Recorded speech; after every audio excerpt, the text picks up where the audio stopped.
So it seems that Steven Crowder was just a pawn in Carlos Maza's game. And in this regard, this is kind of the left-wing attack on Fox News, frankly, and part of the overall strategy, grand strategy to defeat the right wing. Let's have a watch of a quick clip from one of Vox's videos that frankly explains it all to us. So the result of that is that there's incredible agenda-setting power in AM talk radio and Fox News. They all go talk about something, no matter how sort of crazy or unimportant it is. It gets on the news agenda and it gets covered by the mainstream. Thank God for Fox News for being tenacious enough to cause the mainstream media not to ignore this. There's no equivalent to this on the left. And that creates what Matt calls a hack gap. Imagine thinking there's no equivalent to this on the left. On the left, this is done on Twitter. The hacks, like the smug-looking little lispy, I better not say it because I might get demonetized again. Hacks like fucking Carlos Maza, who are just raw culture warriors. They are not journalists, they are culture warriors. Are the place where the hack gap exists on this diagram, on this image, but he doesn't view himself that way, and he's certainly not going to present himself this way. And so there's just no one there doing this thing that Carlos Maza himself is doing and has been doing for years. This is his job, to relentlessly assault the right, and in the same way that it's Fox News' job to relentlessly assault the left. It's just Carlos is a lot more cunning than they realise. So there was this is a set of screenshots of a Twitter thread that someone called Memology101 had posted. I think it's worth going through this because it's very interesting how all of this kind of dovetails together. The attack on Crowder seems to have been launched as part of a coordinated effort in order to extract more money from whoever owns Vox. I should have looked that up in advance of this video, but never mind, I'll do it another time. Here's how this fiasco was orchestrated. The Vox Media Union, which is an organisation of Vox employees, wanted change in salary but was not getting enough attention. Vox, like everywhere else, Vox is actually one of the better outlets for the left-wing propagandists. Most of the other, lesser ones are failing, but Vox is doing well. But anyway, so they decided to go scorched earth on everyone, mainly YouTube. Why YouTube? And here's a screenshot of the Vox Media Union, basically talking about the same thing. We're in our second to last day of scheduled bargaining. We still have a long way to go. Here's why we need a fair contract now. Because YouTube is Vox's primary source of income. While Vox's websites from which they get revenue from, the amount of clicks and advertising they do on YouTube is massive compared to the sense they get on the standard websites. Probably true. Vox, if you want to look at their Social Blade numbers, are pretty amazing. 1.3 million views a day, making them 40 million views a month, making their annual turnover probably around $1 million. Better than most, I would imagine. They want some of that money. Carlos Maza gets paid a salary. He doesn't get paid. They also have their own sort of version of Mug Club, which he does actually shill at the end of that video, saying, come and join our exclusive video content creators area where you get live streams with us, Q&As, blah, blah, blah. This is the reason that he's saying, look, demonetization isn't enough. Because, Vox is pulling in over $1 million a year on YouTube, but I imagine that he's projecting when he says Crowder makes millions more through merch. I imagine Vox do as well. Anyway, so Vox Media Union... So this is a way to get their attention, and they did. After Carlos Maza went full kamikaze and ranted for 5 full days against Steven Crowder, YouTube finally caved in. After YouTube caved in, it wasn't enough. Carlos is still going and asking YouTube to remove Crowder from the site and any related channels. Why is Carlos still going? It's because on the 29th of May, he's part of the union. He's probably leading the union because he is a strategist. Strike through boys, proud to participate in hour-long work stoppage to support Vox Union. We need major raises for underpaid staff, especially women of people of colour. Just happens to be Carlos. He happens to be a person of colour. But underpaid staff in general, but especially him. Weird. Raises that exceed the Fed's inflation target, severance longer than management's proposed 2 weeks. So they want to extort money. Because Vox Media hasn't caved into the media union's demands of change in salary, compensations and days off, they hit them where it hurts that's how they're doing this until Vox Media caves in. I don't know whether that is the correct case. I don't know that the union is targeting YouTube because they realize that's a huge source of revenue for Vox. They want to hurt Vox. So Vox will give them more money, but it's not implausible, is it? Carlos Maza and Vox Media Union will continue ranting, not giving a fuck about collateral damage and not caring about those caught in the crossfire. And here is more of them harassing on Twitter. And this is the reason why I show you the hack gap that he's describing here. This is where their hacks operate. Their hacks operate via Twitter on the internet. Fox News, a lot less successful on social media, this empty gap here is filled by this grinning little prick here. Anyway, because Vox staff and writers are not paid an AdSense, instead receive a paycheck, they don't care at all what happens to YouTubers, of course. It's never about Crowder or YouTube, both are just objects that they get what they want, which they still haven't. If you're an LGBT plus content creator on YouTube and you think Carlos Maza gives a fuck about you, you are naive. He is not paid by YouTube. He receives a paycheck from Vox each month. He doesn't know what it's like to post a video, watch as it gets views, read the comments as people react to it. He has never interacted with the comment section in his life. He doesn't care what happens to anyone on YouTube. That's correct. He doesn't give a fuck. Why would he? Vox staff is having issues with their salary. They needed leverage, and in doing so, they hurt Vox where it mattered. They went against the company's YouTube revenue. That's a fine theory for why Carlos Maza is essentially creating the Adpocalypse 2.0. You wonder why he didn't go against Crowder before like he did now, because he didn't need to. He and the Vox Media Union of Employees are using Crowder and YouTube to get what they want. And boy, are they.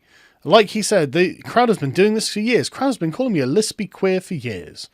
And he's still doing it. Now it matters. I have a pretty thick skin, but right now I'm bothered. Why are you so bothered, Carlos Maza? Really makes you think, doesn't it? He also coincidentally waited until Pride Month to go full scorched earth with his rant of his. Yeah, I suppose the context matters, doesn't it? You know, I'm a gay man being victimized by Stephen Crowder during Pride Month. How about we hurt everyone who I dislike in order to get at my bosses? Certainly does wrap up a few loose ends, this theory, doesn't it? They knew they would get the full support they needed if they just waited for the right time. As Pride Month started, he launched his crusade. And you'll notice all of the other sort of progressive ladder climbers are all piling on as well. They can see that he's got a good impetus, and they're bolstering it in order to give it the maximum effect. And that's why Carlos isn't actually going on some spurgy rant. This is all completely calculated, and he's trying to get the maximum damage done for his attack. This is all calculated by him because he is, like I said, an analyst, a strategist. He knows what he's doing. You can read his Twitter feed to see that. But here he is using Down syndrome as a slur because it's okay when he does it. Because this is not about right or wrong or fair or good or justice or anything of the sort. This is about how Carlos can advance him and his friends at the expense of his boss, which he undoubtedly hates because he's a fucking communist, at the expense of the entire right-wing ecosphere on YouTube, and frankly an expense of like Fox and just the right in general, because they are the evil people in Carlos's worldview. They are the Satan. I mean, in this video, he literally describes himself as living in hell. I mean, it's a joke, or at least it's played for jokes, but I mean, that's not really inaccurate. That's not an inaccurate way that he views the world. He obviously naturally promotes censorship all the time for people who are not him, because he doesn't believe it will be him who will be censored, because he has the magical shield of being a gay wonk. A man of colour who is protected in the political space, as if other people don't deserve this protection, or as if he deserves it anyway. Why should his feelings be protected by YouTube? Why? Oh, people say mean things to me. Well, that's because you're a highly divisive political commentator, Carlos. People either love you or hate you, and the people who hate you are going to tell you, and the people who love you, you don't criticize those. You're not complaining, oh, YouTube, there are too many people saying I'm great all the time. But also, there are loads of these people who say I'm fucking awful all the time. YouTube, I don't want to hear from those people who think I'm awful. I think the people who talk about me are the ones causing the people who think I'm awful, and therefore, as if your own content doesn't create people that makes you make the people who think you're awful, Carlos. But anyway, you know what you're doing. You know that this is all nonsense. You know that this is political hackery of the highest order, partisan attacks for your own personal advancement at the expense of everyone else. Why YouTube is playing to this is anyone's guess. Nothing would happen to YouTube if YouTube just said, you know what, no, we're going to promote our own content creators because we like them. We're not going to promote Vox or Fox or any of the other sort of like alphabet soup type things. We're just going to promote people who make content on our platform who are good. That's what we're going to do. YouTube makes stacks of money And then no one would have to listen to these assholes. But instead, oh no, we have an ethical corporation. The fascists in Silicon Valley have decided that they're going to essentially craft a new world because they have the power to do it. And this is why, I'm not joking, you are going to have to start following people on non-Silicon Valley platforms, because they are actually platforms and not publishers. Because as soon as they start having an ethical agenda like this and say, right, no white nationalism, no this, no conspiracy theories, no this, now they're a publisher. Now they're deciding what can be published, and they're just crowdsourcing what they publish.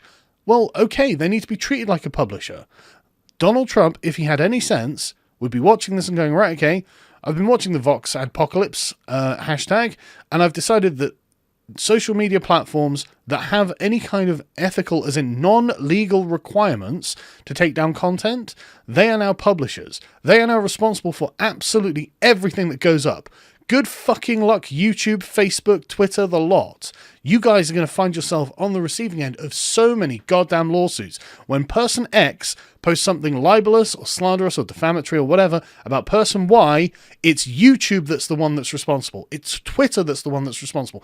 It's Facebook. And as soon as that becomes a recalibration of the legal structure in which these things find themselves, my God, they're not going to give a fuck what Carlos Maza says. They're going to be like, sorry, Carlos, if you don't like it, you're going to have to piss off, mate, because we literally can't do anything about it, or else we're going to get fucking sued.